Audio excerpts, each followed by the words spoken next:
বিশ্বনবীর কিন্তু টাকা পয়সা ছিল না জানেন, ছাগল চড়াতো। কাউবয় মা মিন নাবিয়্যিন ইল্লা রাআল গানাম, ছাগল চড়াতেন। নবী কিন্তু গরু চড়েন না ফুয়া? হ্যাঁ, এই কথা কি নবীর ক্ষেত্রে বলা যাবে? এত সেলিব্রিটি হয়ে গেছেন, এত মোটিভেশনাল হয়ে গেছেন, বেশি মোটিভেশনাল আর বেশি শিক্ষা কিন্তু মানুষকে জাহান্নামে নিয়ে যায়।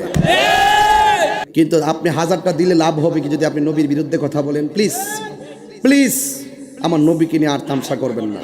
কিছু কিছু মানুষ ওয়াজের মধ্যে বসে আমার নবীকে বিশ্ব নবী বলে, এটার সঙ্গে আমি একমত না। ওরা শুধুমাত্র নবীকে যেত হেয় করে কথা বলতে পারে, ছোট করে কথা বলার জন্য তারা প্রস্তুত হয়ে গেছে। অথচ আল্লাহ রাব্বুল আলামিন কোরআনের মধ্যে বলেছেন, তোমরা একজন আর একজনকে যেমন করে ডাকো আমার বন্ধুকে এমন করে ডাকিও না। ঠিক কিনা? লক্ষ লক্ষ মানুষ দিয়া কি হবে?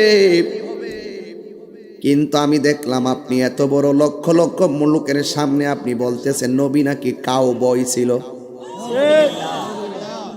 নবী কি কাউ বই ছিল? আবার নতুন করে ডেলিভারি দিচ্ছেন, দিয়ে আবারও প্রমাণ করলেন যে